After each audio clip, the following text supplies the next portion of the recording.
Smart Business. Halo Smart Listener, selamat datang dalam podcast Smart Business. Dan kali ini Tasya Rustama yang akan menemani Anda. Kita akan kulik bagaimana para pengusaha ini punya tips-tips dan juga trik mungkin di dalam bisnisnya. Dan di kesempatan kali ini saya punya narasumber yang luar biasa.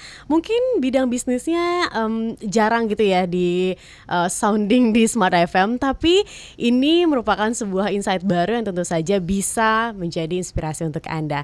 Sudah hadir di kesempatan kali ini Direktur Credo, Mbak Wina Chen. Halo Mbak Wina. Halo, selamat pagi Mbak Tasya. Selamat pagi, selamat siang, dan selamat sore untuk Smart Listeners yang mungkin mendengarkan di kesempatan kali ini.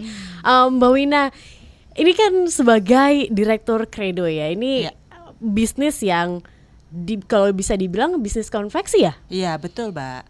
Oke. Kalau bisa diceritakan lebih jauh gitu Mbak Wina. Ini kan gak hanya diwarnai oleh para pemain besar dalam tanda kutip begitu ya. Banyak juga UMKM di dalamnya yang akhirnya bisa sustain di dalam bidang ini. Nah kalau di lapangan, apakah emang seramai ini Mbak Wina? Sangat ramai. Oke. Ya. Jadi kayak memang bisnis konveksi itu atau bisnis seragam itu sangat banyak pemainnya. Karena bisa dari pemain besar, kayak semacam anggaplah misalnya Sritex juga main, sampai pemain kecil yang konveksi rumahan juga main gitu. Jadi di Grogol banyak ya? Siapapun bisa main, di Kelendang juga banyak, ya? di Jembatan 5 juga banyak. Banyak ya, oke. Berarti siapapun bisa main di dalam bidang ini ya? Betul, siapapun bisa main. Karena kemudahan akses kah atau seperti apa hingga akhirnya ramai nih bisnis ini? Betul, menurut saya itu juga good news. Artinya banyak marketnya, makanya banyak pemainnya gitu. Jadi ya tergantung kitanya aja gimana dapetin marketnya. Baik, ketika Mbak Wina terjun di dalam bisnis itu begitu ya, sebenarnya tantangannya seperti apa sih? Menurut saya sebenarnya ini business network. Jadi di mana kalian itu bisa mencari market yang membutuhkan produk ini. Jadi siapa yang kalian bisa dapetin channelnya ataupun kalian kenal, sehingga kamu bisa tahu nih ada kebutuhan di perusahaan mana gitu. Nah itu untuk mendapatkan orang yang tepat itu menurut saya itu kesulitan di sana. Tapi kalau itu sudah diatasi, kesulitan kedua adalah konsistensi produk. Karena kan namanya membuat seragam itu pakai tangan orang. Jadi tiap penjahit punya tangan yang berbeda-beda. Jadi kadang-kadang konsistensi itu agak susah untuk dipertahankan. Kalau misalkan kadang-kadang kita misalkan menambah penjahit ataupun penjahitnya sakit ganti orang gitu.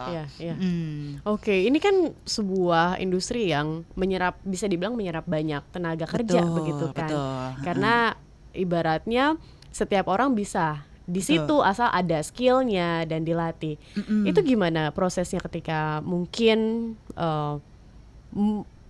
perekrutan SDM begitu ya? Iya, jadi biasa kita sih pegangnya semacam kayak supervisornya.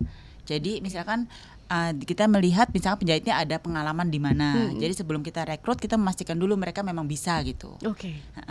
Gitu sih. Ada pelatihan khusus kah atau seperti apa? Oh biasanya kita kayak kasih training dulu. Jadi mereka dicoba dulu lah hasilnya, kita lihat dulu hasil seperti apa. Tapi biasanya itu supervisor produksi yang handle. Iya.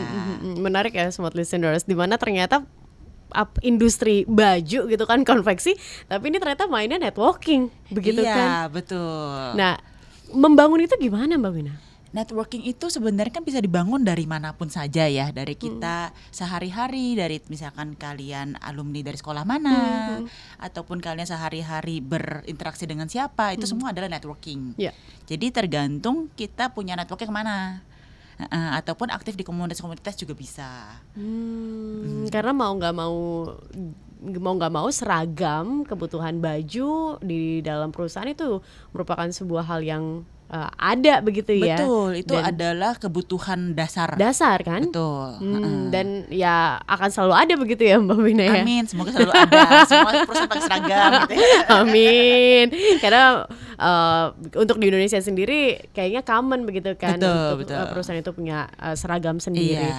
Kalau untungnya sendiri gimana Mbak Wina? Karena kan banyak nih unsur-unsur di dalamnya, nggak cuma penjahit, direktur, Iya, tapi iya. juga ada tadi koordinatornya, belum lagi di bagian yang lain. Ya untungnya ya seperti bisnis pada umumnya ya dihitung aja harga jualnya, dihitung modalnya dan juga expense-nya ya selisihnya itu ya untungnya sih.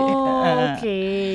Nah, ketika momen sekarang ini di mana gempuran produk-produk dari luar negeri itu ada, itu Betul. mempengaruhi nggak? Kalau untuk seragam nggak terlalu karena kan kita bukan fashion, jadi kita bukan yang ready stock, yang kita made by order. Oke. Jadi makanya tergantung misalkan kebutuhan perusahaan ini dan perusahaan lain meskipun sama-sama seragam tapi kan akan berbeda desainnya, bahannya, warnanya. Jadi nggak terlalu banyak pemain importir. Karena mereka biasanya kalau importir itu kan mereka sudah produksi dulu, mereka ready stock. Yes. Dan kita nggak pernah tahu kebutuhan di perusahaan ini mau seperti apa spesifikasinya.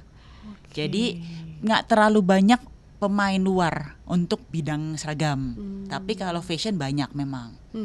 Jadi persaingannya ini hanya di dalam negeri kebanyakan. So begitu far ya? begitu dan semoga begitu terus. Gitu ya.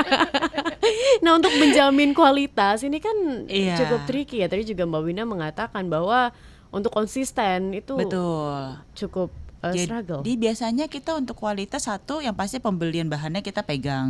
Jadi pastikan kita beli barangnya benar, di vendornya benar gitu. Yang kedua juga mungkin kita ada semacam standarisasi tabel, standarisasi ukuran. Yang dimana sebelum kita pas lagi tahap-tahap produksi itu kita cek apakah sudah sesuai dengan standarnya. Begitu sih. Sama sebelum pengiriman juga dicek lagi. Oke. Nah, apa yang bisa membuat Credo tuh pede begitu ya dengan kualitasnya, dengan bahkan aku lihat ada jaminan uang kembali begitu kan, ini kan luar biasa. Apa yang bisa membuat Iya, karena kita memegang tahap-tahapan itu, jadi kita tahu pasti bahwa oh ini aman gitu. Ya kesalahan pasti kadang-kadang terjadi lah, bukannya bilang 100% perfect. Namanya usaha pasti adalah kendala-kendalanya, apalagi pas lagi rame, penjahit pada sakit, gitu itu pasti ada gitu. Tapi ya karena secara garis besarnya kita pegang, ya kita cukup percayalah gitu. Dan memang kalau ada kesalahan pun kita tanggung jawab. Makanya kita percaya bahwa ya itu bisnis manapun sih, nggak cuma bisnis kita ya. Maksudnya dimanapun pegangan seorang pengusaha itu kata-kata itu penting. Jadi kalau memang salah ya tanggung jawab, ya benerin gitu loh salahnya. Itu baru bisa jangka panjang menurut saya. Baik, dan di bidang konveksi sendiri yang tadi mengutamakan networking itu juga sangat penting begitu ya Mbak Wina? Penting, sangat penting. Misalkan kamu beli bahan A, ternyata yang datang bahan B, ya gimana mau dipercaya gitu kan? Iya. Nah, untuk keleluasaan untuk berinovasi ini letaknya di mana kalau di bisnis konveksi? Keleluasan untuk berinovasi ya. Kalau bisnis konveksi sih, kalau seragam kebanyakan mereka kalau perusahaan besar sudah ada desainnya. Iya. Jadi kita ikutin aja. Tapi mungkin kita bisa kasih input-input yang menurut kita bagusnya gimana. Tapi kalau misalkan perusahaan yang mungkin medium ke kecil, mereka biasa belum ada tuh desainer in-house. Jadi di sana kita bisa bantu inovasinya. Misalnya kita bisa cari tahu mereka kebutuhannya seperti apa, apakah untuk dalam ruangan atau luar ruangan, apakah budgetnya untuk siapa, berapa gitu. Nah, di sanalah kita bisa memberikan insight-insightnya. Oke, baik. Diferensiasi produk sendirinya bagaimana tuh Mbak Wina? Diferensiasi produk ya, sebenarnya sih ini produk termasuk produk umum ya. Jadi paling kita diferensiasinya dengan satu, misalkan yang tadi jaminan uang kembali, terus misalkan kita pastikan speknya betul, dan juga misalkan kita MOQ juga kecil. Jadi MOQ kita itu bisa hanya selosin saja kalau untuk kaos. MOQ itu apa? Minimum quantity. Oke. Iya, jadi kita seragam itu bukan hanya bisa dimiliki oleh perusahaan besar, tapi perusahaan kecil pun juga bisa. Kayak kamu karyawan cuma 4 orang, buat kaos selosin ya ayo gitu. Bisa Iya, juga. iya, Gitu. iya. Karena itu juga jadi perhitungan tuh dari para customer begitu ya Mbak Betul. Wina. Dimana ternyata nggak bisa nih kita untuk Iya. pesen quantity kecil begitu kan. Betul.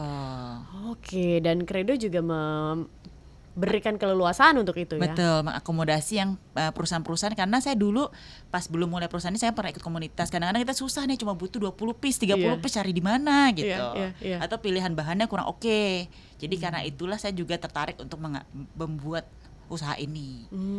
Oke, baik. Smart listeners, itu tadi seluk-beluk sedikit begitu ya seputar bisnis konveksi yang kita tahu pasti di dalamnya tuh lebih kompleks lagi, Betul. lebih luas lagi, belum lagi praktisnya gitu. Tapi kita seperti itu loh gambaran besarnya. Nanti kita ngobrol-ngobrol lagi ya Mbak Wina Boleh, silakan. seputar topik-topik yang lain, tentu saja di bidang Mbak Wina ini seorang direktur bisnis konveksi bermerek Credo begitu, Smart listeners, yang tentu saja bisa Anda temui begitu ya produknya di banyak perusahaan yang sudah memakai begitu ya Iya, Mbak Wina. betul. Oke, kita akan hadirkan lagi Mbak Wina, namun kita harus tutup dulu. Akhir kata, saya Tasya Rustama dan Mbak Wina Chen, kami pamit undur diri. Terima kasih dan sampai jumpa. Terima kasih. Smart Business. Lead you better.